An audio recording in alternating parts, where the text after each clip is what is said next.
নাম কি? আমাদের দেশের নাম কি? বাংলাদেশের রাজধানী কোথায়? বাংলাদেশের রাজধানী কোথায়? বাংলাদেশের রাজধানী আচ্ছা, বাংলাদেশ জাতীয় পতাকার রূপকার কে? বাংলাদেশের জাতীয় পতাকার রূপকার চিত্রশিল্পী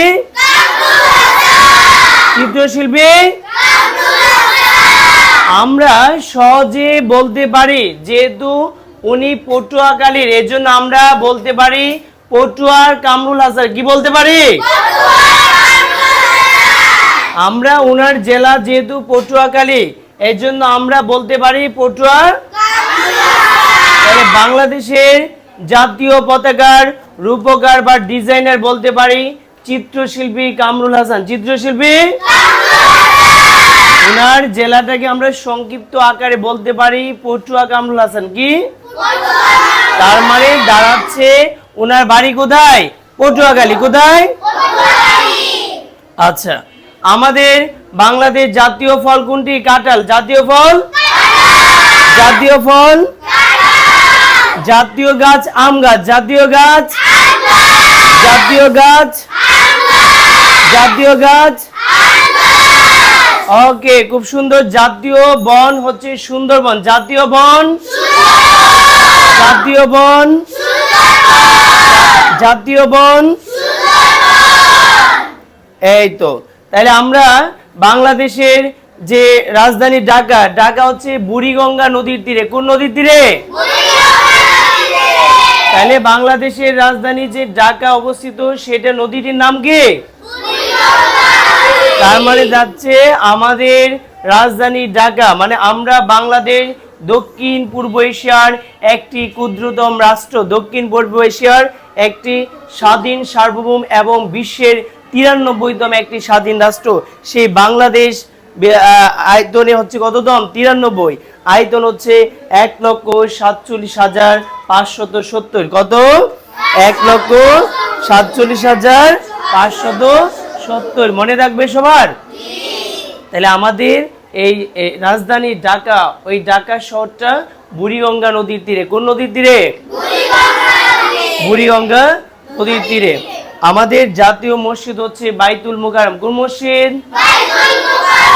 আমাদের ধর্মের নাম কি? ইসলাম। আমাদের ধর্ম কি? আমাদের ধর্মের নাম কি? আমাদের ধর্মের নাম আমাদের ধর্মের নাম আল কোরআনের সূরা হচ্ছে 114টি। কয়টি? আল কোরআনের সূরা কয়টি? আল কোরআনের সূরা কয়টি? 114টি। তাহলে আমাদের জীবন ব্যবস্থা, আমাদের যে ধর্মীয় জীবন ব্যবস্থা, সেটা হচ্ছে ইসলাম। আমাদের জীবন ব্যবস্থার নাম কি? আমাদের ধর্মীয় গ্রন্থ হচ্ছে আল কোরআন। আমাদের ধর্মীয় গ্রন্থ কোনটি? আমাদের নবীর নাম কি? হযরত মুহাম্মদ সাল্লাল্লাহু মহানবী সাল্লাল্লাহু আলাইহি সাল্লামের দাদার নাম কি? আব্দুল মুতালিব। জুড়ে, মহানবী সাল্লাল্লাহু আলাইহি সাল্লামের দাদার নাম কি? ওকে, এখন আমরা এরপরে আমাদের আরো কিছু বাংলাদেশের বাইরে যদি আমরা কিছু প্রশ্ন ধরি, ঠিক আছে? আমরা সবাই পারি তো? আচ্ছা, তাহলে আমরা পৃথিবীর শান্তি প্রিয় দেশ হচ্ছে জাপান। পৃথিবীর শান্তি প্রিয় দেশ পৃথিবীর শান্তি প্রিয় দেশ পৃথিবীর শান্তি প্রিয় দেশ। সবচেয়ে বেশি ভূমিকম্প হয় জাপানে। সবচেয়ে বেশি ভূমিকম্প হয়, এই জন্যই জাপানকে বলা হয় ভূমিকম্পের দেশ। ভূমিকম্পের জাপান হচ্ছে ভূমিকম্পের দেশ। জাপান হচ্ছে সূর্যোদয়ের দেশ। আর জাপানের সবচেয়ে বেশি মাত্রা ভূমিকম্প হয়। জাপান বিশ্বের পূর্ব দিকে অবস্থিত। জাপানে প্রথম সূর্য উদিত হয়, এই জন্যই জাপানকে বলা হয় সূর্যোদয়ের দেশ। তাহলে আমরা কি শিখলাম? জাপান হচ্ছে সূর্যোদয়ের দেশ। জাপানের সবচেয়ে বেশি ভূমিকম্প হয়। মনে থাকবে সবাই। এখন আমরা যাব বিশ্বের বৃহত্তম দেশের কথা যদি বলি রাশিয়া। বিশ্বের বৃহত্তম দেশ রাশিয়া। বিশ্বের বৃহত্তম দেশ রাশিয়া। কোন দেশ? রাশিয়া। জুড়ে কোন দেশ? রাশিয়া। তাহলে বিশ্বের বৃহত্তম দেশ মানে সবচেয়ে বড় দেশ হচ্ছে রাশিয়া। সবচেয়ে বড় দেশ রাশিয়া। বিশ্বের ক্ষুদ্রতম দেশ হচ্ছে ভ্যাটিকান সিটি। কোন সিটি? Vatican city. বিশ্বের ক্ষুদ্রতম দেশের নাম কি? Vatican city. বিশ্বের ক্ষুদ্রতম দেশের নাম কি?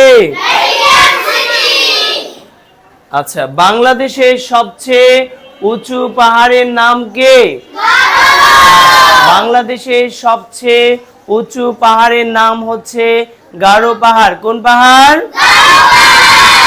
কোন পাহাড়? এই তো মাশাআল্লাহ। এরপরে আমরা যদি বলি কোন গাছ সবচেয়ে বেশি লম্বা? Red okay. সবচেয়ে বেশি লম্বা হচ্ছে red okay. Red okay. Red okay এই গাছ হচ্ছে পৃথিবীর সবচেয়ে লম্বা, মনে থাকবে? আচ্ছা, বিশ্বের সবচেয়ে বড় পাখির নাম কি? উট পাখি। সবচেয়ে বড় পাখির নাম কি? উট পাখি। আচ্ছা, আমি তোমাদের এখন যা পড়িয়েছি এখান থেকে এখন তোমরা বলবে, ঠিক আছে? জি। ওকে, তাহলে আমাদের দেশের নাম কি? বাংলাদেশ। আমাদের দেশের নাম কি? বাংলাদেশ। আমাদের দেশের নাম কি? বাংলাদেশ। আমাদের দেশের নাম কি? বাংলাদেশ। বাংলাদেশের রাজধানীর নাম কি? বাংলাদেশের রাজধানীর নাম কি? বাংলাদেশের রাজধানীর নাম কি? ঢাকা কোন নদীর তীরে অবস্থিত? ঢাকা বুড়িগঙ্গা নদীর তীরে অবস্থিত। মাশাআল্লাহ, আমাদের বাচ্চারা রশিদী ইন্টারন্যাশনাল কওমি মাদ্রাসার সকল ছাত্রছাত্রীরা অনেকেই পড়াশোনা মনোযোগী, ঠিক না? তাহলে আমরা কি করতে চাই? জীবনে ভালো কিছু হ্যাঁ, তাহলে কি করতে হবে? পরিশ্রম করতে হবে। আর আমাদের মাদ্রাসায় রশিদী ইন্টারন্যাশনাল কওমি মাদ্রাসায় যারা আছে ওরা অবশ্যই মাদ্রাসায় রেগুলারলি আসে, ঠিক না? আচ্ছা,